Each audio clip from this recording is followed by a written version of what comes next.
कोई दीवाना कहता है, कोई पागल समजता है, मगर धरती की बेचैनी को बस बादल समजता है. आम्ही एकमेकांना प्रपोज केलेलं नाही.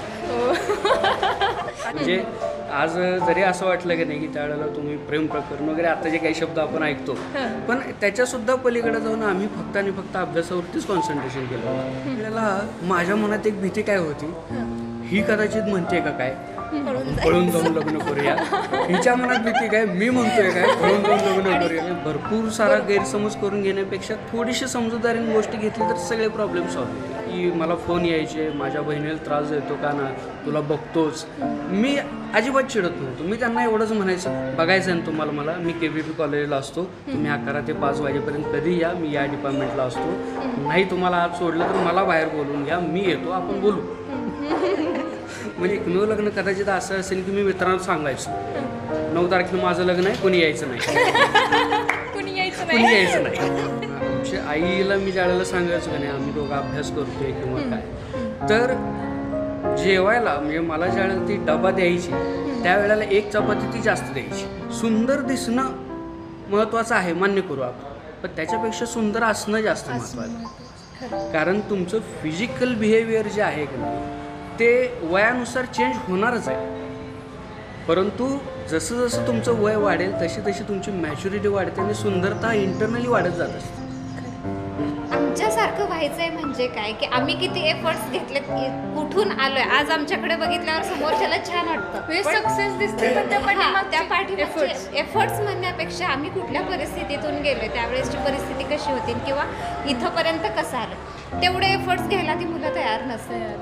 म्हणजे किंवा तेवढे सर जसे म्हटले की पेशन्स पाहिजे, तेवढे पेशन्स पण नाहीत राहिलेले आता सध्या. नमस्कार, मी पूजा. आपल्या सगळ्यांचं AB मराठी न्यूजमध्ये स्वागत आहे.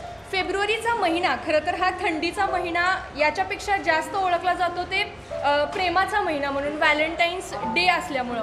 खरं तर हे सगळं होत असताना प्रेम कसं असावं किंवा प्रेम करताना कोणत्या कोणत्या गोष्टी लक्षात ठेवणं महत्त्वाचं आहे, या सगळ्या टिप्स आज आपण या व्हिडिओमधून घेणार आहोत. खरं तर त्याच्यासाठी आज आपल्यासोबत खरं तर दोन त्यांच्या क्षेत्रात अगदी चांगले बेस्ट कामगिरी करणारे 2 प्रोफेसर्स आहेत आणि त्यांची खरं तर लव्ह मॅरेज आहे.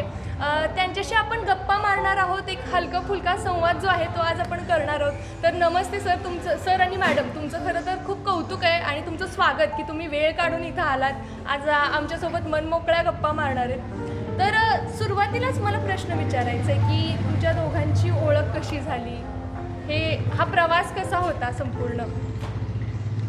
ओळख कशी झाली हे मी सांगते. म्हणजे आम्ही दोघेजण पोस्ट ग्रॅज्युएशनला कोल्हापूरला होतो, शिवाजी युनिव्हर्सिटीमध्ये. अच्छा. तिथे आमची ओळख झाली. म्हणजे अगोदर आमचा 6 जणांचा ग्रुप होता आणि खूप छान ग्रुप होता, त्याच्यामध्येच आम्ही दोघं पण होतो. बरं. मग तिथून पुढे काही गोष्टी घडत गेल्या. आता आणि त्यापेक्षाही महत्त्वाचं म्हणजे कुठल्याही विद्यार्थ्याला जे काही वातावरण पाहिजे असतं, म्हणजे अभ्यास महत्त्वाचा. कारण आपण मला असं वाटतं की शिक्षणाच्या शेवटच्या टप्प्यामध्ये आलेलो असतो आणि त्यातून पुढे विचार असतो तो करिअरचा. तो विचार करताना आपण अभ्यासावरती फोकस करतो. त्यातही महत्त्वाचं एकच डोक्यामध्ये असते की हा आता म्हणजे शिक्षणाचा आपला शेवटचा टप्पा आपण गाठतो आहे आणि आपले मित्रमैत्रिणी पुन्हा भेटतील नाही भेटतील इथंपर्यंत आपण येऊन पोहोचतो.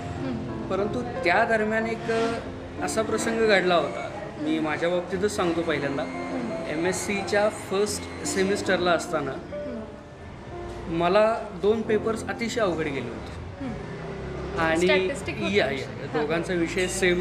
आत्ताच मॅडमने सांगितलं त्यानुसार असतानाच खूप अवघड मलाही त्यावेळेला वाटत होतं, आता नाही वाटत, आता शिक्षक आहे तुम्ही. तर त्यावेळेला असं झालं होतं की मलाच 2 पेपर्स खूपच अवघड गेले होते आणि मॅडमने आत्ता सांगितलं त्यानुसार आमचा जो 6 जणांचा ग्रुप होता, आम्ही सगळे वेगळ्या वेगळ्या गावचे होतो, परंतु सगळेच आता मी सोडून राहिलेले जे 5 जण आहेत ते फर्स्ट क्लासमध्ये होते, डिस्टिंक्शनमध्ये होते.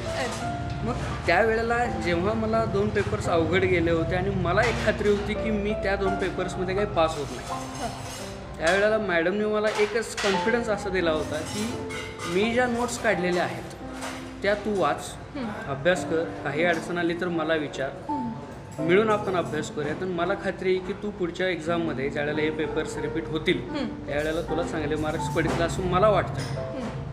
आणि मला त्यावेळेला काय क्लिक झालं माहिती नाही. या आमच्या ग्रुपमध्ये फक्त हिनंच मला एवढा कॉन्फिडन्स का द्यावा, हे पहिल्यांदा मला ते क्लिक तुमच्या झालं. डोक्यात असं काय होतं नाही, त्यावेळी? माझ्या डोक्यात तर काहीच एकदम नव्हतं. सिन्सिअर. नाही, तसंही नाही. म्हणजे आमचा 6 जणांचा ग्रुप होता ना, म्हणजे कोणीच त्याच्यामध्ये असा अभ्यासाशी रिलेटेड एकदम सिरियस नव्हतं. म्हणजे सगळेच जण सगळा एन्जॉय करून मग अभ्यास करणार अच्छा. होते. आमचा जो 6 जणांचा ग्रुप होता त्याच्यामध्ये आम्ही 3 जणी मुली आणि 3 जण हे मुलं असं होतं. मग त्याच्यामध्ये सगळे म्हणजे अभ्यास छान करायचे, सगळ्या ॲक्टिव्हिटीजमध्ये पार्टिसिपेट असायचे. मग कुठेतरी मग आम्ही सगळेजण छान मार्क्स असायचे की, आणि एवढा छान ग्रुप झालेला ना की आपल्यामधला एक मेंबर असं मागं राहतोय असं म्हणजे मला वाटायचं. त्यामुळे मी यांना म्हटलं की नाही, हे नोट्स आहेत, हे वाच. आणि आमच्या 6 जणांची खरंच एवढी छान फ्रेंडशिप होती म्हणजे की मी कुणालाही किंवा कोणीही आम्हाला असं म्हणू शकत होतं की नाही तू अभ्यास कर. हे फक्त रिझन होतं. म्हणजे त्यावेळी ऍक्च्युली तसं काही त्यावेळेस first डोक्यात term होती त्यावेळी. पुढं काय झालं?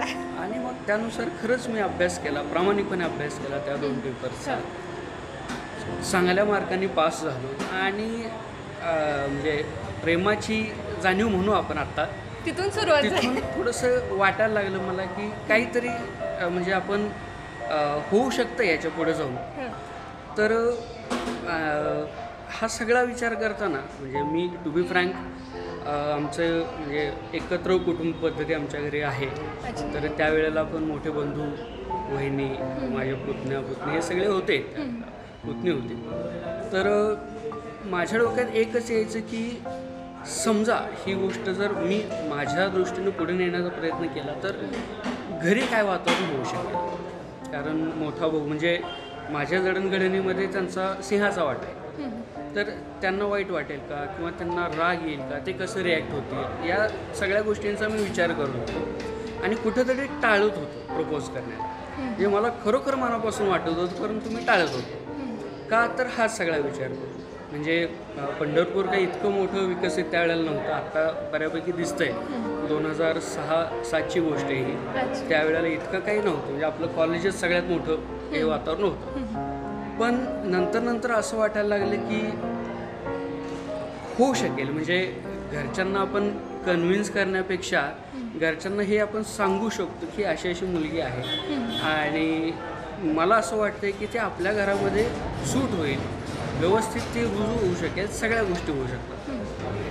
मग हा विचार केल्यानंतर मी हिला विचारण्याआधी मी मोठ्या बंधूंना फोन केला की असं आहे एक मुलगी आणि मला ती आवडते. तर म्हणजे त्यांचा एक स्वभाव असा आहे की त्यांनी मला कधीही गोंजारून किंवा सहानुभूतीनं असं कधीच काही विचारलेलं नाही, असं आहे का किंवा काय असं नव्हतं. एकच त्यांनी उत्तर दिलं, आधी अभ्यासाकडे लक्ष द्या, पुढचं पुढं बघूया. म्हणजे शिस्तीचं वातावरण. बस तेवढंच. म्हणजे त्यावेळेला पण मला एक फील असं झालं की नाहीतरी म्हटलेलं नाहीत. म्हणजे चान्सेस आहेत. येस नाहीतरी म्हटलेलं नाहीत. म्हणजे आता आपल्याला पहिल्यांदा फोकस करायचा अभ्यासावर. आणि खरोखर त्या दृष्टीनंच म्हणजे आम्ही मिळून अभ्यास करायचो. मिळून म्हणण्यापेक्षा अभ्यासाच्याच बाबतीत जर विचार केला तर कॉन्सेप्ट्स क्लिअर करून सांगण्याची हिची जी पद्धत आहे, म्हणजे आजही मी ती टीचिंगमध्ये वापरतो. म्हणजे ॲज अ स्टुडंट मी नाही ट्रीट करणार. माझ्या मनात जी शंका आहे तीच कदाचित तुझ्या मनात आली आहे, त्यामुळे मला त्याचं उत्तर माहिती आहे. त्या पद्धतीने जी सांगण्याची टेक्निक होती, आणि त्याच्यामुळं मला तो सगळा सिलेबस अभ्यास जो सोपा वाटायला लागला होता, त्यातून परत माझा पेपर कधी बॅकला नाही राहिला. इव्हन मला अभ्यासाची जास्त आवडही निर्माण झाली त्यावेळेला. आणि तुम्ही आत्ता जसं म्हणालात की तो विषय असतानाच अवघड असतो, तो विषय मला त्यावेळेला सोपा वाटायला लागला होता. आता ऐकणारे बघणारे थोडंसं असं घेतील की बघा म्हणजे प्रेम आहे म्हणून ह्या सगळ्या गोष्टी सोप्या आहेत का, तर तो भाग आपण आत्ता लगेच मॅच करण्यात काही पॉईंट नाही. आधी अभ्यासच होता महत्त्वाचा. आणि त्यानुसार आम्ही इव्हन असंही झालं होतं की हिच्या मैत्रिणींना ज्या वेळेला म्हणजे असं समजलं की मी हिला प्रपोज केलं आहे किंवा काय, तर त्यांनी मला समजून सांगायचे की हिचे वडील खूप कडक स्वभावाचे आहेत आणि ते काही तुमच्या लग्नाला होय म्हणणार नाहीत.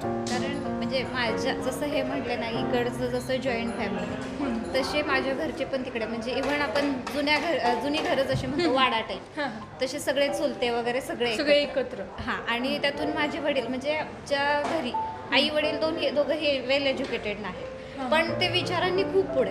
अच्छा. म्हणजे माझे दोन्ही भाऊ लहान आहेत, त्यांना पण शिकवलं त्यांनी भरपूर. त्यामुळं त्यांचा स्वभाव जो होता तो पहिल्यापासूनच कडक, म्हणजे माझ्या मैत्रिणींना तो माहिती होता. हां. त्यामुळे त्या मला तर म्हणायच्याच की हे सारिका म्हणजे हे शक्यच नाही आणि तू असं कसं म्हणू शकते. म्हणजे मला सांगून ते ह्यांनाही सांगायचे की हे नाहीच, आम्हाला माहिती आहे, आम्ही तिच्या वडिलांना ओळखतो, तुम्हाला माहीत नाही आहे. मग तरी पण हे म्हणायचे नाही, बघू म्हणायचे पुढे. मी त्यावेळेला असं म्हणायचो की नाही नाही, आधी मला अभ्यास करू द्या आणि कुठल्या मुलीचे कडक नसणार आहे, वडील कडक नसणार आहेत, हे असं मी त्यांना सांगत. मग माझ्या मनात भीती काय, मी अजून यांच्या वडिलांना भेटलेलो नाही आणि खरंच पुढं काय होईल.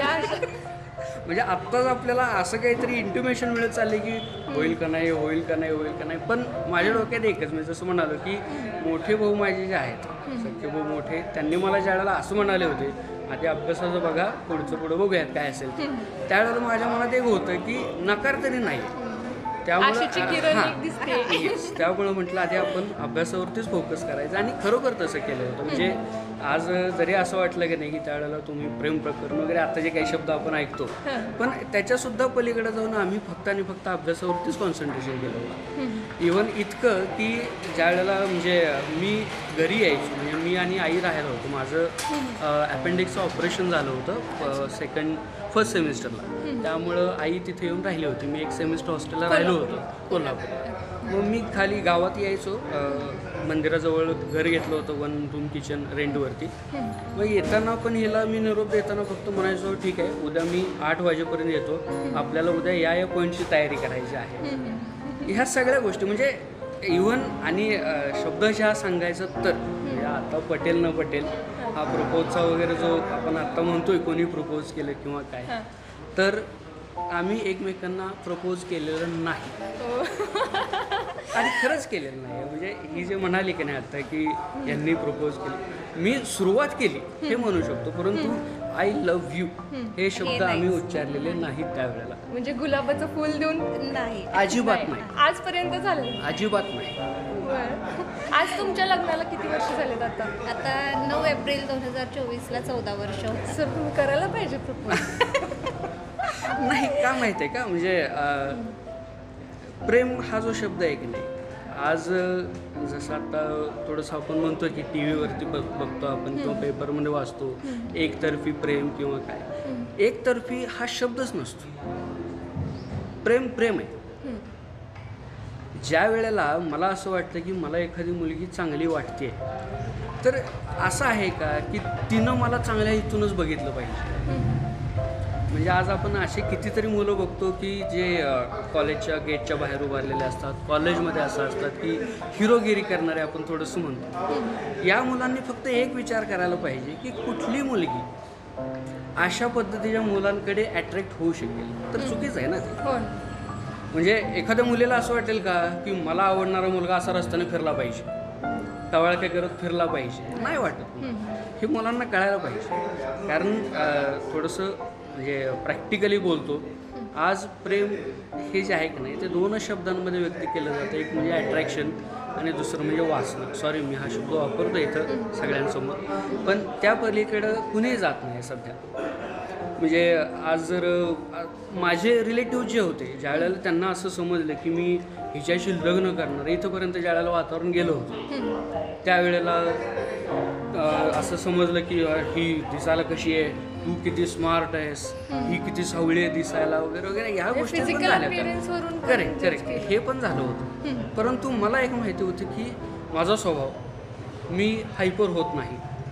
तुम्ही ज्या वेळेला मला जास्त म्हणजे चिडवण्याचा प्रयत्न करता की नाही, त्यावेळेला मी स्वतःला असं समजून घालत असतो की आणखी जरासं चिडवा, मी म्हणजे तुम्हाला कळेल की मी किती स्टेबल राहू शकतो आणि तुम्हीच किती चिडाल. मग म्हणजे इव्हन इथंपर्यंत झालं होतं. मग आपल्याकडे काय एवढ्या मुली नव्हत्या काय, किती देखण्या मुली आहेत की, आणि इंटरकास्ट. येस, इंटरकास्ट, त्यामुळं आणखीन विरोध जास्त.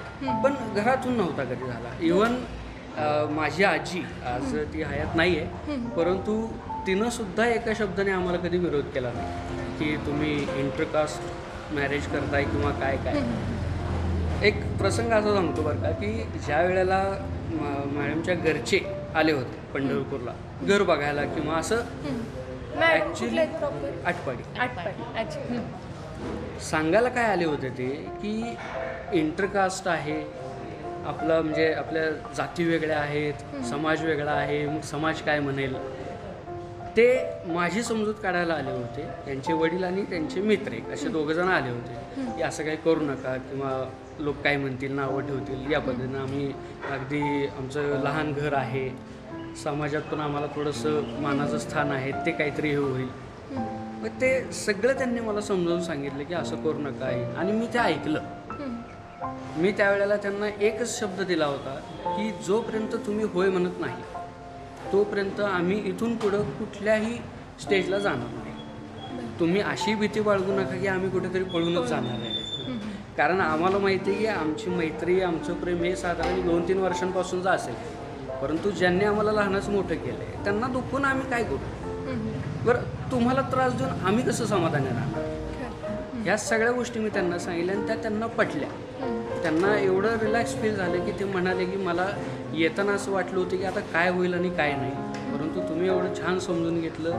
माझे त्यांनी आभार मानले. आणि मी सुद्धा म्हटलं की मी हिला समजावून सांगतो, ही सुद्धा असं काही तुम्हाला त्रास होईल असं वागणार नाही. तुम्हाला जर वाटत असेल की नाही आम्ही आत्ताच इथं थांबावं, आजपासून एक शब्द मी हिच्याशी बोलणार नाही, इथंपर्यंत मला सगळं झालं. विचारायचं आहे की घरी जेव्हा सांगितलं तुम्ही पहिल्यांदा त्यांच्या काय रिॲक्शन्स होते आणि तुमच्यावर किती दडपण होतं हे घरी सांगताना? 2008ला आमची MSc संपली. म्हणजे MSc संपल्यानंतरच तुम्ही घरी सांगितलं? हां, नाही संपल्यानंतर पण म्हणजे कधी 2008ला आमची MSc संपली. हे पंढरपूरला, मी आटपाडीचीच आहे. हां. मग संपल्या मी तिथे आटपाडी कॉलेजला CHB वरती जॉईन झाले. मग 1-2 वर्ष. आणि मी म्हटलं ना आधीच की माझ्या वडिलांचं म्हणजे असं नाही की बाहेर कोणी जर काही सांगितलं तर ते पटकन ऐकून विश्वास ठेवायचे. ते आधी येऊन मला विचारणं, असा स्वभाव होता त्यांचा. मग 2 वर्ष गेले. मग परत घरात लग्नाचा विषय सुरू झाला की आता करिअर झालं, शिक्षण झालं सगळं, आता लग्नाचा विचार करायला पाहिजे. मग वडिलांनी 1-2 स्थळं बघितली होती की चांगली आहेत, मुलं छान आहेत वगैरे असं तसं. मग मला फोटो वगैरे मागितले. मग आधीच आमचं बोलणं काय झालं होतं की जोपर्यंत अजून, कारण ह्यांची सेटलमेंट नव्हती अजून, ती एक बाजू सेफ असायला पाहिजे. हां, मग आहे ना सुरू. म्हणजे मी पण आता CHB वरती जॉईन आहे. हे अजून थोडंसं काय करतात काहीतरी, म्हणजे लग्नाची काही त्यावेळी माझ्या किंवा ह्यांच्या कोणाच्याच डोक्यात नव्हती. पण माझ्या घरी तो विषय लवकर निघाला. म्हणजे मी मुलगी आणि मोठी होते मी. मग जसा विषय म्हणजे पहिलाच मुलगा वडिलांनी माझ्यासाठी बघितला होता की आपल्याला हा बघायचा आहे, तुझे फोटो वगैरे दे म्हणून. मग मी त्यावेळी ह्यांना पहिल्यांदा सांगितलं की असं असं घरी सुरू केलंय. पण हे मला म्हणाले तू सांग, मी पण इकडे भाऊशी बोलतो, म्हणजे आमच्या दिरांशी मोठ्या. मग मी सांगितलं वडिलांना की असं असं आहे. म्हणजे खूप हायपर झाले ते, असं म्हणजे तुझ्याकडून अपेक्षा नव्हती वगैरे. हां, तुम्ही जसं म्हणालात तसं दडपण वगैरे असं कधीच नाही. म्हणजे मी सांगितल्यानंतर पण कॉलेजला जॉईन होते. म्हणजे असं ते म्हणाले नाहीत की तू कॉलेजला जायचं नाही, किंवा त्यांच्या मनात अशी भीती नव्हती की आपण नाही म्हटल्यामुळे आपली मुलगी पळून जाऊन तो एक विश्वास होता. मोबाईल काढून घेण्याचा एक प्रकार असतो. किंवा मागे कोणाला तरी पाठवून कुठे जातीये काय असलं काहीही झालं नाही. मी वडिलांना हेही म्हटलं, म्हणजे ज्यावेळेस मी सांगितलं ते रागवले, बोलले. आता ते वडील आहेत म्हटल्यावर ते त्यांच्या जागी बरोबरच आहेत. मग ते बोलले वगैरे बरोबर. मी पण त्यांना एकच त्यावेळी सांगितलं होतं की तुम्ही जर नाही म्हणालात तर मी पळून जाऊन करणार नाही. फक्त म्हटलं होतं की ह्या गोष्टीसाठी म्हणजे फोर्स करू नका किंवा माझ्याकडून वाईट काही मी करेल असं तुम्ही विचारही करू नका. हे एवढंच झालं होतं. मग त्याच्यानंतर हे आमच्या घरच्यांचं वगैरे. मग तिथून त्या परत लग्नाच्या गोष्टी पुढं गेल्या. आणि आता हे मॅडमनी जे पळून जाण्याचं काढला की नाही प्रसंग, MScला असताना म्हणजे अभ्यास करताना एक ज्या वेळेला असं मी म्हणालो की यांच्या मैत्रिणी म्हणायच्या की ते वडील कडक स्वभावाचे, तयार होणार नाहीत किंवा काय, त्यावेळेला माझ्या मनात एक भीती काय होती, ही कदाचित म्हणते का काय पळून जाऊन लग्न करूया. हिच्या मनात भीती काय, मी म्हणतोय काय पळून जाऊन लग्न करूया का. त्यांच्या पण घरची परिस्थिती सेम. म्हणजे मी माझ्या घरच्यांना असं करू शकत नाही आणि हे यांच्या घरच्यांना. म्हणजे दोघांचा हेतू असा अजिबात नव्हता की आपल्याला पळून जाऊन लग्न करायचंय. पण भीती काय, ही म्हटली तर काय करायचं आणि हिला वाटायचं मी म्हणालो तर काय करायचं. दोघांचे विचार सेम होते. करेक्ट. पण त्यावेळेला एक गमती अशा व्हायच्या की मग मी भिऊन असं थोडंसं घाबरून आपल्याला पळून तेवढं जाऊन लग्न कर. मला पण तेच म्हणायचं. Very good. म्हणजे इतकं छान सगळं वातावरण त्यावेळेला परत क्रिएट झालं. आणि मला म्हणजे असं टिपिकल जे म्हणतो ना आपण फॅमिली बॅकग्राऊंड, मोठी फॅमिली म्हणजे चुलत भाऊ, मावस भाऊ, त्यांचे मला फोन यायचे की कोण आहे तू, माझ्या बहिणीला त्रास देतोय, धमकी वजा हा आणि तुला ह्या बघून गोष्टी घेतो. आणि मामाची मुलं वगैरे होती का? मामाची मुलं म्हणजे माझ्या मामाचं गाव हेच आहे पंढरपूर. अच्छा. मग त्यावेळी बरं आता वडिलांना परिस्थिती म्हणजे हे पण त्यावेळेस CHB वरती इथं KPPलाच होते. मग बऱ्याच जणांना काय वाटायचं की आमच्या वडिलांना ह्या गोष्टीची काही कल्पनाच नाही आहे की मुलगा वेल सेटल्ड नाही आहे, तरी पण कसं काय म्हणजे एवढी चांगली स्थळं आपल्यातली नाही म्हणून ह्याला हो म्हणतात वगैरे. म्हणजे वडिलांनी होकार दिल्यानंतर मग ते फोन करून वडिलांना सांगायचे की मुलाला एवढाच पगार आहे, आज घरचं चांगलं असून काय करायचं आहे, मुलगा पाहिजे व्यवस्थित वगैरे असं तसं व्हायचं. मग त्यावेळेस माझे वडील पण असे म्हणजे चिडले नाही किंवा अरे त्यांनाही कुठेतरी बाबा ह्यांचा स्वभाव म्हणतो ना आपण की पुढं काहीतरी चांगलं होईल याची त्यावेळेस त्यांना जाणीव झाली. त्यामुळं त्यांनाही असं वाटलं नाही की आपण म्हणजे चुकीचं काही करतोय का. म्हणजे तुम्ही थोडक्यात दोन्ही फॅमिलीज ज्या आहेत त्यांना विश्वासात घेतलं होतं, जिंकला होता तुम्ही विश्वास. तसंही नाही म्हणजे असं खास प्रयत्न नाही करायला. कारण कसं असतं माहिती आहे का की मी जसं आता बोललो की माझ्या घरच्यांना मी जितकं ओळखतो इतर कुणी ओळखणार नाही, किंवा मला जितकं माझ्या घरचे ओळखतात कुणी ओळखणार नाही.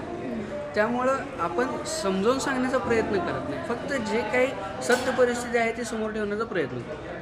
दोन्ही घरी तसंच झालं होतं. आम्ही MSCला होतो ना म्हणजे आटपाडीचे बरेच जण तिकडं युनिव्हर्सिटीमध्ये होते.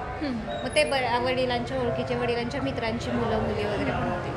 मग आमची MSC संपल्यानंतर नाही फर्स्ट इयर संपल्यानंतर हे घरी आले होते आईकडे आमच्या. मग त्यावेळी आमच्या आईला यांनी सांगितलं की उद्या तुम्हाला कोणतरी सांगेल की तुमची मुलगी कुठल्या तरी मुलाबरोबर दिसते सारखं युनिव्हर्सिटीमध्ये, तर ते कोण नाही दुसरं मी आहे. त्याच वेळी हे म्हटले होते की मला तुमच्या मुलीशी लग्न करायचं आहे, म्हणजे समोरासमोर डायरेक्ट आईशी बोललं. आईशी.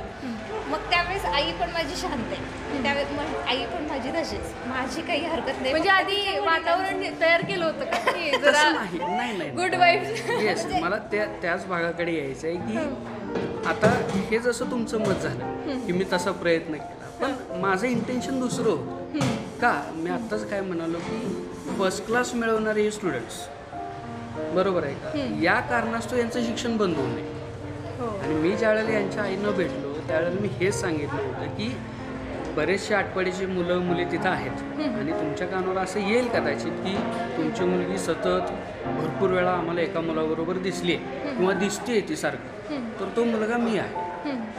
आणि तुम्हाला जर आत्ता ही गोष्ट पटत नसेल तर आत्ताच सांगा, जेणेकरून आम्हाला तिथून म्हणजे लांब राहता येईल. तुम्ही या गोष्टीसाठी हिचं शिक्षण बंद करू नका.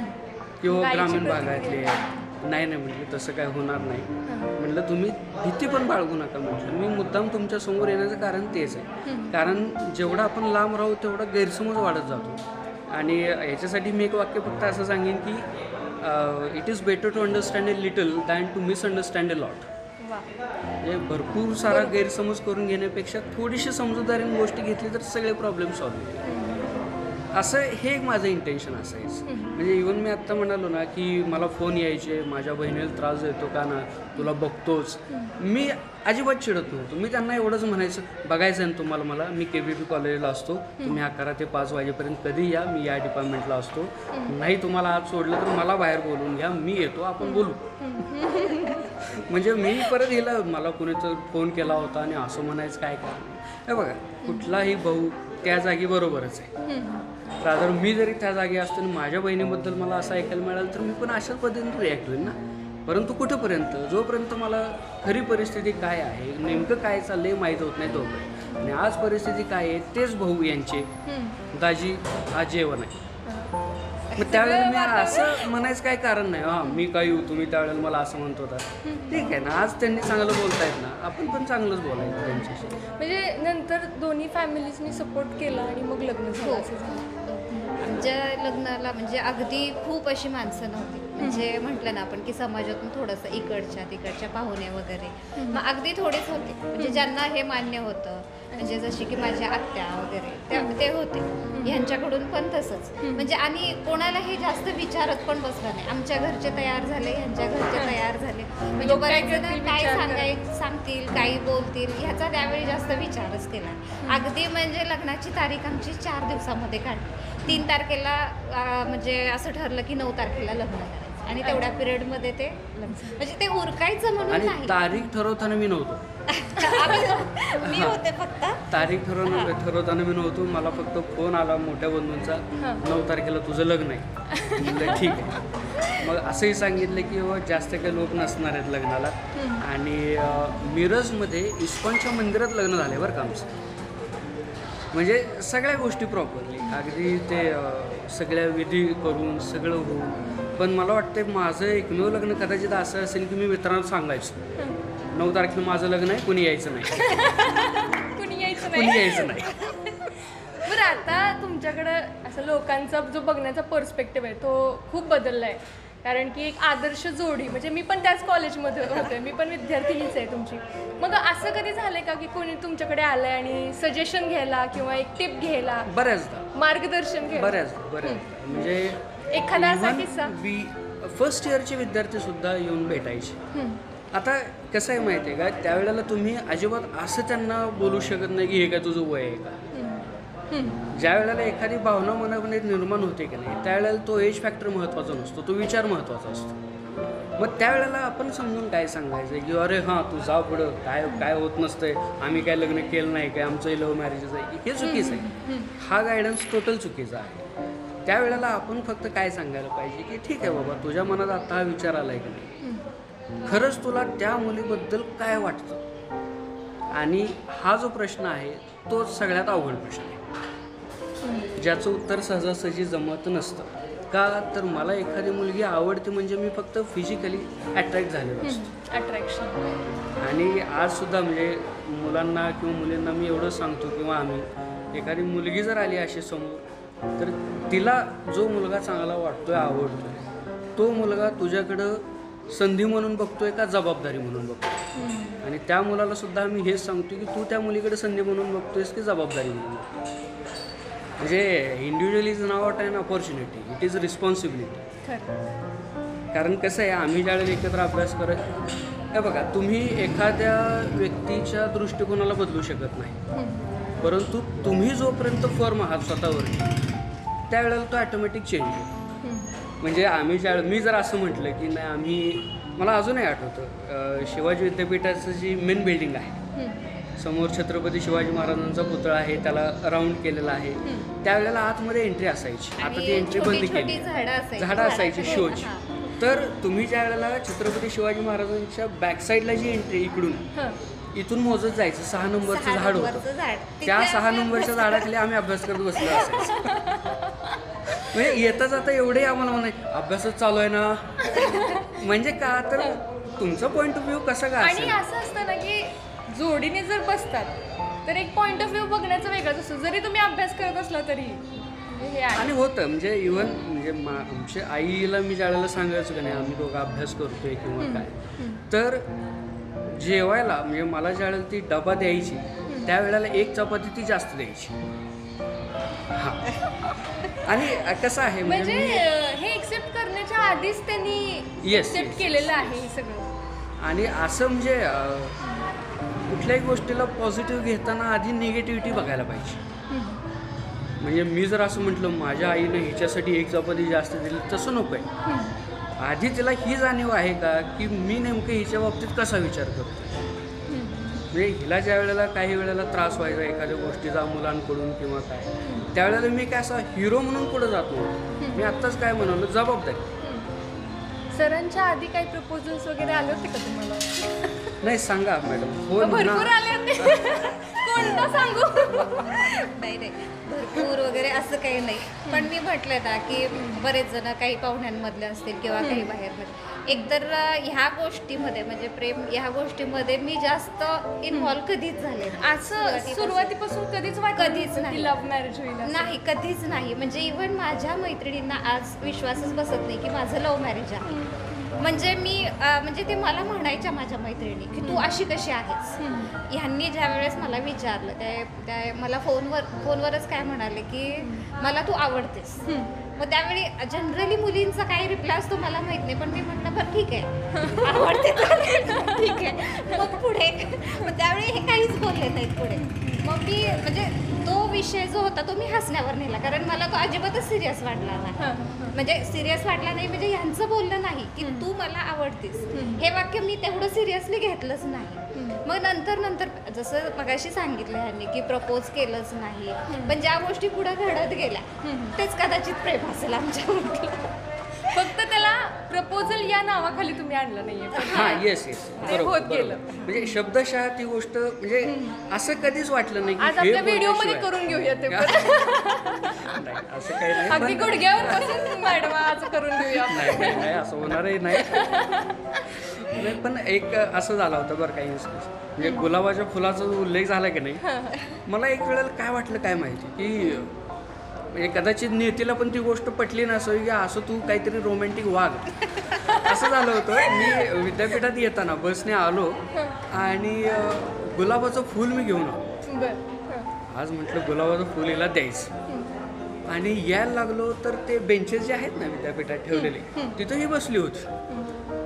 बरं झालं म्हटलं चला, आणि वातावरण पण चांगलं आहे असं तसं, आणि जरा जवळ जायला लागलं तिच्या डोळ्यात पाणी. मी म्हटलं आता काय झालं आणि काय नाही. गुलाबाचं फुल हातात होतं फुल का? हातातच होतं. म्हणलं आता द्यायचं आपल्याला. तर हिला मी काय झालं विचारताना ते गुलाबाचं फुल शेजारी ठेवलं बेंचवरती साईडला. काय झालं म्हणलं रडायला, म्हणजे तेच राहिलं बाजूला. गुलाबाचं फुल गेलं आता बाजूलाच गेलं. तिथं एक चिठ्ठी पडली, कागदाचा असा बोळा कुणीतरी टाकलाय. म्हणलं मग टाकला असेल तो तिकडे एक मुलगा चाललाय ना, तो सारखा माझ्या समोरून जायचा, माझ्याकडे बघायचा आणि त्यानं तो कागद टाकलाय आणि काहीतरी त्याच्यावरती लिहिलेलं असणार आहे मला माहिती. म्हणलं मग तू बघितलं नाही? मी नाही बघितलं. मग रडायला काय झालं म्हटलं? बघितलंच नाही तर रडायचं काय त्यात? हा म्हटलं मी बघतो. तो कागद घेतला आणि त्याच्यावरती लिहिलं होतं, माझ्यासोबत चहाला येणार का? मी म्हटलं की चहाचं इन्व्हिटेशन होतं. म्हटलं माझी वाट बघत बसल्यापेक्षा चहा पिऊन आली असतीस की म्हटलं. म्हणजे इतक्या पॉझिटिव्ह वेने घेतलंय तुम्ही ते. आणि मग तुला काय प्रत्येक गोष्टीत चेष्टा मस्करी सुचते. मला इथं किती भीती वाटली होती. 3-4 वेळा तो मुलगा इथून गेलाय जवळ. म्हणलं कुठं येतो तो ब्ल्यू शर्टमध्ये चाललाय तो मुलगा. थांब म्हटलं. मी पळत त्या मुलापर्यंत गेलो. आता कोल्हापूरचे भावा काय म्हटलं, काय चाललंय सध्या काय नाही.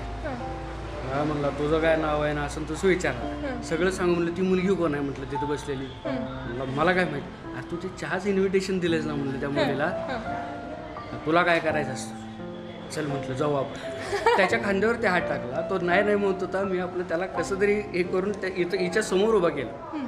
म्हटलं हाच का मुलगा? हे म्हटले होय. रडत होय. अरे दादा म्हणली तुझी बहीण आहे. ताई म्हण बरं तिला. सॉरी ताई. झालं म्हटलं चल आपण दोघं जाऊया चहाला. म्हणजे मारामारी करायची अरे गरजच लागली नाही. अजिबात मी आजही तसलं काय करत नाही. म्हणून मी काय सरांची एक म्हटलं वेगळी स्टाईल आहे, त्याच्यावरतीच तुम्ही फिदाय. तसं नाही, पण त्या वेळेला राग व्यक्त करणं हा मानवी स्वभावच असतो. परंतु तिथं कसं आहे, आता ना तो मुलगा आपल्या माहितीच आहे ना ते परिस्थिती तिथं आणि आपण नव्हतो. मॅडमला जसे प्रपोजल्स आले तसे तुम्हालाही आले. एक आलं होतं पण ते रिजेक्ट झालं म्हणण्यापेक्षा 7वीत होतो मी त्यावेळेला. मग पुढे काय अप्रोच? बरं त्यावेळेला पण सांगतो तो एक प्रसंग. त्या चिठ्ठीमध्ये त्या मुलीनं आय लव्ह यू लिहिलं होतं. मी माझ्या 3-4 मित्रांना गोळा केला. हे बघा म्हणले असलं काहीतरी करतात पोरी. त्या मुलीकडे गेलो मी. म्हणजे हे काय असलं? ती शांत खाली मान घालून उभारली. तर मी तिला काय रागवत होतो, तुला लवचं स्पेलिंग लिहिता येत नाही. तिनं लिहिलं होतं LOV.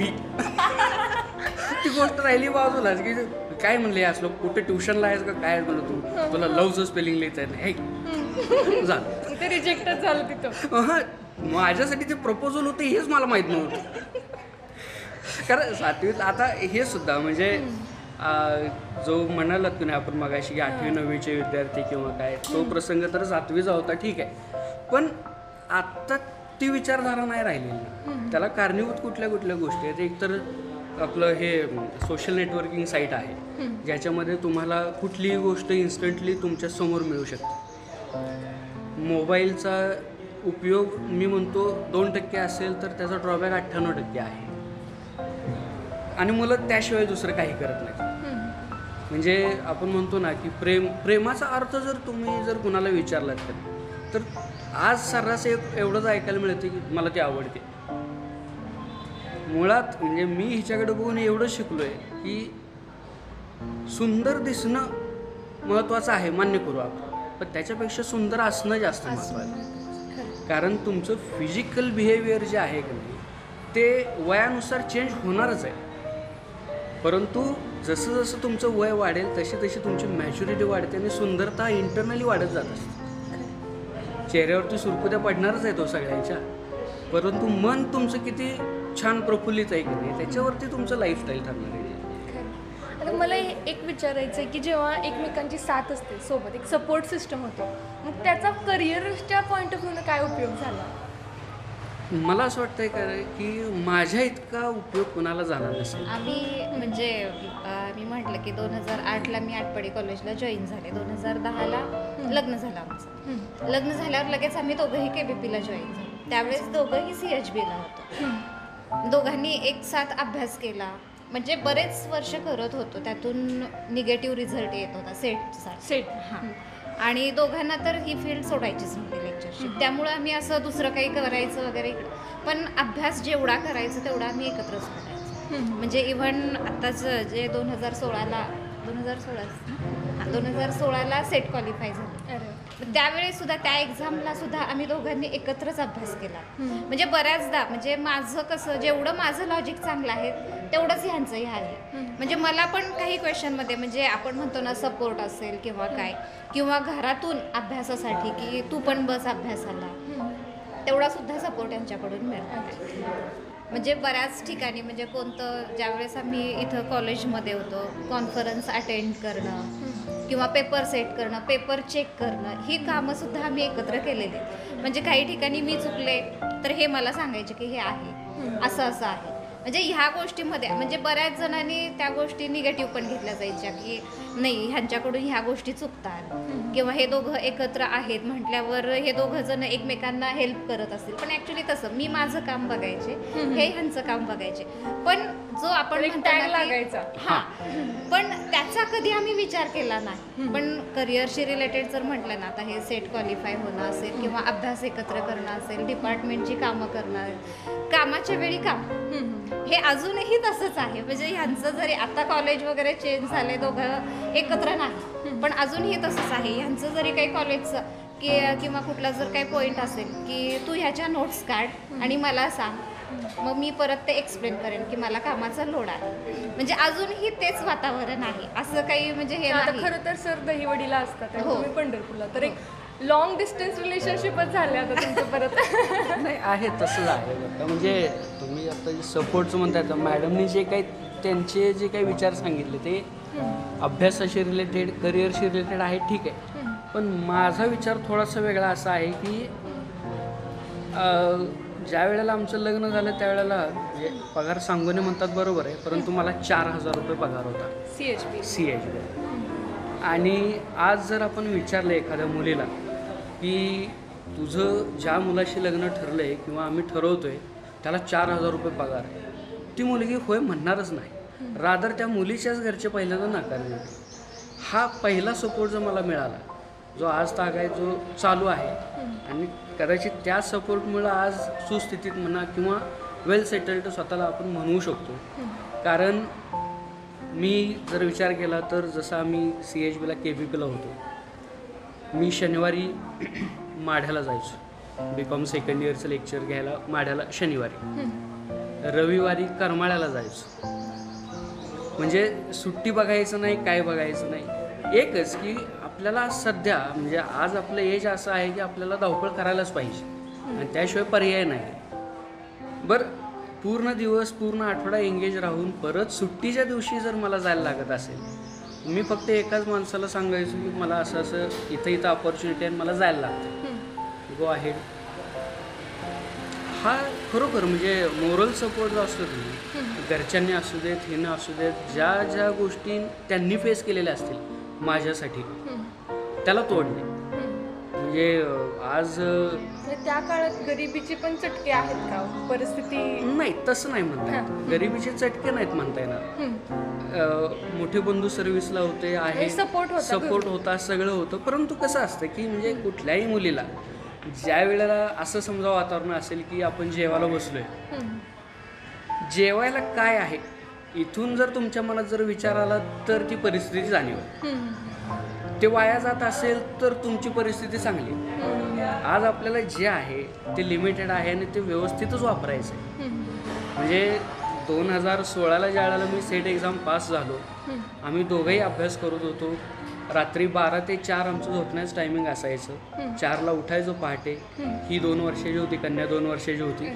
त्यावेळेला म्हणजे ती उठली रात्री की आता कसं असतं म्हणजे पुरुषांना एक स्वार्थी भावना असते तशी. हा रोल आपला नाही, हा रोल आईचाच आहे. तोच तिनं फॉलो केला. त्यावेळेला मी अभ्यास करायचो. म्हणजे तसं बघायला गेलं तर हिनं सुद्धा त्यावेळेला सेट क्वालिफाईड होणं म्हणजे झाली सुद्धा असते. परंतु या परिस्थितीत म्हणजे सॅक्रिफाईस जो प्रकार आहे म्हणून म्हणतोय काय मी आज प्रेम म्हणजे तेवढ्या 2 शब्दांना जे आपण गुंडाळून ठेवले साफ चुकीचे. प्रशंसा, तुमचे विचार एकमेकांचे जुळणं, त्याच्यानंतर तुमची काळजी एकमेकांबद्दल असणं आणि ह्याच्यापेक्षा पुढे जाऊन जो विश्वास असतो त्यांना. म्हणजे त्याच्यासाठी जर आपल्याला 3 मित्रांची गोष्ट जर मी 1च मिनिटात सांगतो तुम्हाला. 3 मित्रांची गोष्ट. 3 मित्र असतात आणि एका झाडाखाली बसलेले असतात आणि त्यांचा सेंड ऑफ असतो. आता उद्यापासून आपण एकमेकांना काही भेटणार नाही असं थोडंसं चाललेलं असतं. मग त्यातला एक मित्र काय म्हणतो, तिघेही अर्थातच नाराज असतात, आपली आता ताटातूट होणार आहे असं तसं. पहिला मित्र म्हणतो की मित्रांनो, माझी जर तुम्हाला कधी आठवण आली तर तुम्ही कुठल्याही लायब्ररीमध्ये जावा, वाचन करा, मी तुम्हाला मिळून जाईल. का तर माझं नाव आहे नॉलेज, ज्ञान. दुसरा मित्र म्हणतो, माझी जर तुम्हाला कधी आठवण झाली तर थोडेसे कष्ट करा, मी तुम्हाला मिळून जाईल, कारण माझं नाव आहे पैसा. तिसरा मित्र काहीच बोलत नसतो, शांतच बसलेला असतो. हे दोघंही म्हणतात, यार तू का शांत आहेस, आम्हाला जर तुझी आठवण झाली, तुला भेटायचं झालं तर आम्ही कसं भेटणार तुला. तर तो एवढंच म्हणतो की मित्रांनो, माझं असं म्हणणं आहे की शक्यतो मला लांब ठेवू नका, कारण मी जर एकदा गेलो तर सहसा मिळत नाही, कारण माझं नाव आहे विश्वास. आणि ही गोष्ट कधीच दिसत नाही. तुम्ही स्वतःचं नॉलेज दाखवू शकता, स्वतःचा पैसा दाखवू शकता, एकमेकांवरचा विश्वास कसा दाखवू. थोडंसं आता वेगळ्या विषयाकडे येतं. सरांचा आवडता पदार्थ कोणता आहे? सरांना तसे सगळेच पदार्थ म्हणजे जे करेल ते खातात का? हो, जे करेल ते असं नाही. म्हणजे आपण म्हणतो ना, आमच्या घरातलेच सांगते, सगळे खवय्ये जे म्हणतो आपण की म्हणजे इव्हन माझी मुलगी आता जी 9 वर्षाची ती पण की मला हे पाहिजे ते पाहिजे, तसंच सरांचंही आहे. आणि सरांना बऱ्याचदा म्हणजे गावाकडचं जेवण जे म्हणतो आपण ते जास्त आवडतं. तुमच्या हातचं काय असं स्पेशल असं काय? आता ते त्यांना विचारायला पाहिजे की नाही, ते तुम्हाला माहिती असलं पाहिजे. सुरळीच्या वड्या, वांग्याची भाजी, त्याच्यानंतर धपाटे. सर बरोबर सांगतायत काय? शेवभाजी. सर विचार करतायत सर. नाही मेन त्या मेनूकडे येणं झालेत म्हणून म्हटलं. नॉनव्हेज अप्रतिम. अरे वा वा. आणि लग्नाच्या आधी अजिबात एकही पदार्थ जमत नव्हता करायला. नाही म्हणजे खरंच आहे. म्हणजे मी कधी लग्नाच्या बॅकग्राऊंड एकदम म्हणजे मी चहा सुद्धा बनवलेला नाहीये. म्हणजे मी म्हटलं ना की आई, जरी कधी आई म्हणाली की अगं आता लग्न करायचं आलंय, चहा तरी बनवायला शिक, वडील म्हणायचे करेल ते नंतर. आणि म्हणजे अशी परिस्थिती, म्हणजे लग्न झाल्यानंतर मला काहीच जमत, काहीच नाही, चहा सुद्धा जमत नव्हता. पण आणि मग तुम्ही लगेच लग्नानंतर इथं आला? पण हो, दोघंच. हो. आणि मला घरात सरांनी शिकवलं का? नाही. मला 2 पदार्थ इतके चांगले जमतात, एक चहा आणि दुसरं लिंबू सरबत. पण ते आणि सरांना जास्त म्हणजे तुम्ही जे म्हटलात ना, जास्त काय आवडतं तर खाण्यापेक्षा सरांना जास्त माझ्या हातची सोलकढी आवडते. अरे म्हणजे असं काही कारण नसेल ना तरी सोलकढी बनव, म्हणजे आता सध्याची परिस्थिती अशी आहे की सरांनी काही जरी बनवायला सांगितलं तरी मी बनवू शकते. पण सुरुवातीची लग्न झाल्या झाल्या असं होतं की मला काहीच येत नव्हतं. त्याच्यानंतर हळूहळू शिकले. म्हणजे ह्यांना जे आवडते माझी आई म्हणायची की हे असा बनवायचा आहे पदार्थ, तो तसा बनवायचा आहे. आमच्या आजी सासू त्या होत्या, त्या म्हणायच्या ना की तू कॉलेजला जा पण ह्या पण गोष्टी शिक. म्हणजे त्या एवढा छान सपोर्ट करायच्या. त्या सांगायच्या मला हे असं बनवायचं, ते तसं खरं तर बनवायचं. आवड होती का कुकिंग मध्ये असं काय? नाही होती. म्हणजे मला कुकिंग करायलाही आवडतं आणि करून घालायला पण अरे आवडतं. वा, मग ते चांगलं झालं. सर तुम्ही सांगा मॅडमचा आवडता पदार्थ कोणता? माझ्यासाठी खरंच अवघड प्रश्न आहे आवड काय. विचार करून सांगा ना. विचार करून जरी सांगायचं असं व्हायला म्हटलं तरी नको इकडून तुम्ही घरी जायचं आणि मॅडम परत भांडायचं तुम्हाला. नाही आता काय म्हणजे माझ्या हातचा तर नाही ना. नाही तुम्ही म्हटलं की लिंबू आणि सरबत दोनच ऑप्शन्स ठेवले तुम्ही लिंबू त्यांच्यासोबत. सरबत आणि चहा बस. पण मी चहा करतो की नाही चांगला हो, चहा एकदम. माझ्या हातचा चहा आवडतो आणि चहा आवडतो. याच्यावरतीच आपण म्हणजे हा प्रश्नाला थांबूया नाही. खरं तर आता शेवटाकडे वळते. प्रेम एका शब्दात काय सांगा? मी तर प्रेम म्हणजे विश्वास. विश्वास. सर तुम्ही? जबाबदारी. जबाबदारी. लग्नानंतर आता आपल्या घरी इकडे तरी आमच्याकडे काही प्रॉब्लेम नव्हता कधीच. परंतु मी ज्या वेळेला सासरवाडीला जायचो सुरुवातीला थोडंसं त्यांचा बघण्याचा दृष्टिकोन असा असायचा की अरे हे आपल्या कास्टमध्येच नाही आहेत पण लग्न झालं यांचं किंवा काय. पण ही परिस्थिती कुठेपर्यंत होती? लग्नानंतर फार तर एक 6 महिने तिथे 1 वर्ष. त्याच्यानंतर मात्र त्यांनी मला अशा पद्धतीनं त्यांच्यामध्येच इन्व्हॉल्व करून घेतलं. मी म्हणालो की जेवायला जायचं आहे दाजी आपल्याला किंवा आज घरी आमच्या घरी जेवायला यायचं आहे. त्यांच्या मुलींसाठी मुलांसाठी स्थळं बघताना सुद्धा माझा सल्ला घेतात बऱ्याच की असं असं स्थळ आहे आता काय करूया किंवा काय नाही. म्हणजे का आता मी म्हटलं ना की त्या जागी जर आपण असतो तर तसंच वागलो असतो. पण त्यांनाही काही गोष्टी समजल्या असतील की नाही आपण त्यावेळेला वागलो ठीक आहे तसं काही विचार करण्याची आवश्यकता नव्हती. आणि आज त्यांनी पण म्हणतात की एक मुलगा जर एखादं स्थळ आलं एखाद्या मुलीला तर तो इतका शिकलेला आहे मग आम्ही काय करू आता तुम्ही थोडंसं बघितलं तर बरं होईल. तिथं कुठेतरी एक समाधान वाटतं की आपण सुद्धा वागण्या बोलण्यात कुठं आजपर्यंत चुकलो नाही म्हणून कदाचित त्यांनी इथंपर्यंत आपल्याला ॲक्सेप्ट केलं. एवढंच आहे की हल्लीच्या मुलांमध्ये पण आणि मुलींमध्ये पण पेशन्स नावाचा प्रकार नाही राहिलेला. अजिबात संयम नाही काय. म्हणजे एखादी गोष्ट जर पाहिजे असेल तर मला आत्ताच पाहिजे. म्हणजे डिपार्टमेंटला पण आता मगाशी तुम्ही विचारलं ना मुलं मुली कोण तुमच्याकडे सल्ला घ्यायला येतात का? येतात. म्हणजे विचारतात ते. म्हणजे इव्हन डायरेक्टली आम्हाला म्हणतात की सर मॅम आम्हाला तुमच्यासारखं व्हायचं आम्ही काय करू. म्हणजे फर्स्ट इयरला. पण आमच्यासारखं व्हायचं आहे म्हणजे काय की आम्ही किती एफर्ट्स घेतलेत कुठून आलोय आज आमच्याकडे बघितल्यावर समोरच्याला छान वाटतं. सक्सेस दिसते पण त्या पाठीमागचे एफर्ट्स म्हणण्यापेक्षा आम्ही कुठल्या परिस्थितीतून गेलोय त्यावेळेसची परिस्थिती कशी होती किंवा इथंपर्यंत कसं आलं तेवढे एफर्ट्स घ्यायला ती मुलं तयार नसते. म्हणजे किंवा तेवढे सर जसे म्हटले की पेशन्स पाहिजे तेवढे पेशन्स पण नाहीत राहिलेले आता सध्या. म्हणजे प्रत्येक क्विक रिझल्ट का नाही पाहिजे ते पण माहीत नाही. म्हणजे आज आमच्या लग्नाला किंवा कुणी विरोध केला नाही म्हणून आम्ही कुठंतरी कसंही स्वैराचारपणानं वागलो असतो तर कदाचित इथंपर्यंत येण्याचं काहीच कारण नव्हतं. पण जसं मॅडमनी प्रेमाची व्याख्या दिली विश्वास म्हणून तसंच आहे. मला जर कुणी चांगलं म्हणालं तर आता माझी ती जबाबदारी आहे की त्यांनी मला परत कधी वाईट नाही म्हणलं पाहिजे आणि त्यांच्या विश्वासाला तडा नाही गेला पाहिजे. दोन्ही गोष्टी ह्या इनव्हिजिबल आहेत. त्या फक्त जाणवू शकतात दिसू शकत नाहीत कधी. पण हे लक्षात येत नाही. विश्वास जो सुरुवातीचा असतो कुठेतरी ते ॲट्रॅक्शनच असतं. म्हणजे मी जर समजा मॅडमना असं म्हणालो असेल कधीतरी लग्नाच्या आधी की मी तुला राणीसारखी ठेवणार आहे आणि तुला मी कुठलीच गोष्ट कमी पडून देणार नाही. ह्या वाक्यावरती जर हिनं जर फर्म राहिलं तू मला असं म्हणाला होतास तू मला असंच म्हणाला होतास. जबाबदारीची जाणीव दोघांनाही झाली पाहिजे. आज पुरुष म्हणून माझे कर्तव्य काय आहे की मला बाबा कुठंतरी सगळ्याच गोष्टींना सामोरं जायचं आहे. आणि सगळ्यात महत्त्वाचं म्हणजे ज्या विश्वासानं माझ्यासोबत एक मुलगी आली आहे त्या मुलीला मला नाराज तर नाहीच करायचं आहे, दुखवायचं पण नाही आहे, तिच्या विश्वासाला तडा जाऊन द्यायचं नाही आहे, पण ती गोष्ट लगेच माझ्याकडून होणार नाही याची जाणीव तिनं ठेवली पाहिजे. आता सर तुम्ही म्हणाला की मॅडमनी सपोर्ट केला, तुम्ही सेट बरोबर, क्वालिफाय झाला, बरोबर. आता तुम्ही कसं करणार आहे सपोर्ट मॅडमला सेट क्वालिफाय करायला? हे बघा, मी एकच गोष्ट कायम सगळ्यांना सांगतो बरं का, की आज मी सेट पास झालो असेल किंवा मी काही आज थोडंसं व्यवस्थित जॉबला आहे, नोकरी करतोय, याच्यामध्ये भरपूर वाटा हिचाच आहे. कारण हिनं जर त्या पद्धतीने सपोर्ट केला नसतं, त्यावेळेला जर अशी हिची वाक्य जर असतीच, नाही आता ती उठली ना तर तू बघ, मला अभ्यास करू दे, त्यावेळेला दोघांचाही अभ्यास झाला नसता. चालेल, बरोबर. मग आता माझा रोल फक्त इतकाच आहे, आता मी तरी इथं नसतोच आहे, म्हणजे लॉंग डिस्टन्स रिलेशन.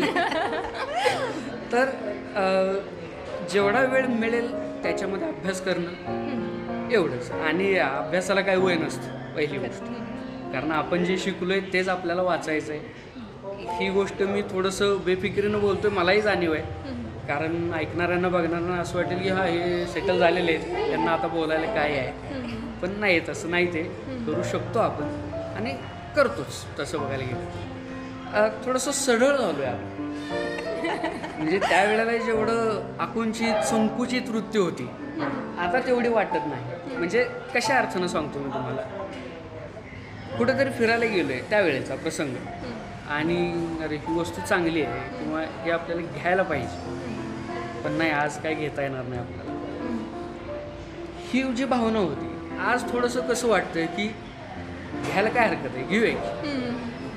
म्हणजे या स्टेजपर्यंत आज आल्याचा आनंद आहे तेवढाच. सगळंच म्हणजे वस्तू ठीक आहे, परंतु अगदी इथिकली जरी गोष्टी बघितल्या तरीसुद्धा काय आहे की ते मेंटॅलिटी जी आहे, अरे तुरे करण्यापासून ते आहो जावं करण्यापर्यंत पासून पण त्याचा इम्पॅक्ट असा आहे तो की प्रॉब्लेम तुम्हाला नसेल, मॅडमला झाला असेल. नाही, मला पण प्रॉब्लेम असं काही झालंच. म्हणजे आम्ही तर मी म्हटलं कॉलेजमध्येच होतो, त्यामुळे कंपल्सरी हे मला मॅम म्हणायचे, मी सर म्हणायचे. आणि घरातले म्हणजे लग्न ठरतानाच आमच्या मोठ्या धीराने सांगितलं होतं की ह्या गोष्टी म्हणजे तुम्ही लग्न झाल्यानंतर नवरा बायको म्हणून राहणार आहेत, आणि कुठेतरी रिस्पेक्ट हा त्याच शब्दामध्ये असतो जास्त. त्यामुळं म्हटले तू आहो, मग मी ह्यांना आहोच म्हणते. म्हणजे आता सुद्धा असं झालं की कधी कधी बऱ्याचदा आम्ही दोघं जरी असेल, हे मला म्हणतात की दोघं असल्यावर एकेरी नावाने बोलत जा, पण आत्ता माझी सवय अशी झाली की मी बऱ्याचदा आहो म्हणते. मग हे म्हणतात तू दोघं असल्यावर पण कधी कधी आहो म्हणते. ते सवयीचा भाग झाला. पण म्हणजे ह्यांचंही असं कधी म्हणणं नव्हतं की तुम्हाला असंच म्हणायला पाहिजे, तसंच म्हणायला पाहिजे, किंवा आत्ताही असं कधी म्हणत नाही की तू जसं इतर नवरा बायको की एखादी बायको नवऱ्याशी जसं ट्रीट करते, तू मला असंच कर, तू मला तसंच कर, असं काहीही नसतं. म्हणजे जसं तुम्ही म्हटलात की लग्ना अगोदर आणि लग्नानंतर म्हणजे काही गोष्टी अजिबातच नाहीत बदललेल्या बोलण्याचं. म्हणजे अजूनही आम्ही तसंच बोलतो, तसंच कधी कधी बाहेर गेल्यावर दोघं ज्यावेळेस असेल तसंच असतं, पण ज्यावेळेस घरात असतो त्यावेळी सगळ्या गोष्टींचा विचार करूनच राहावं. आणि वाचनाची मला थोडीशी आवड असल्यामुळं मी थोडंसं ते वाचनात आलेली वाक्य रिअल लाईफमध्ये इम्प्लिमेंट करण्याचा प्रयत्न करतो. म्हणजे असं साधी साधी वाक्य असतात की आता उदाहरण वाक्यानी कोई दीवाना कहता है, कोई पागल समझता है, मगर धरती की बेचैनी को बस बादल समझता है, मैं तुझसे दूर कैसा हूँ, तू मुझसे दूर कैसी है, ये तेरा दिल समझता है या मेरा दिल समझता है. म्हणजे आठवड्यातून जरी आम्ही भेटत असलो तरी ही जाणीव राहते बाबा आहे, ओढ आहे, विरातून आपण चाललो आहे, सगळं आहे, पण या सगळ्यांचा सारांश एकच आहे, प्रेम. त्यामुळं त्याच्यातून म्हणजे नाराज होण्याचं तर काहीच कारण नाही. उलट शनिवारी घरी येताना मी थोडंसं म्हणजे टिपिकल विद्यार्थी दशेत असल्यासारखं वागतो. मुलांना सांगतो आज काही लेक्चर घ्यायला नको आपण, मला बस आहे, आणि मग मी पळून येतो मग दहीवडी. असं आहे. म्हणजे एकंदरीत घरातलं वातावरण छान आहे, सपोर्टिव्ह आहे, मस्त वाटतं. खरं तर दोघांच्या. अस्मिता ये ना इकडं, ये इकडं.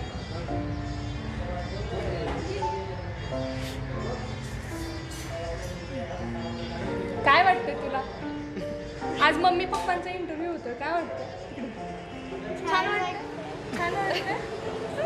काय राहिले ती का? डान्स करते बरं का छान. डान्स येतो तुला?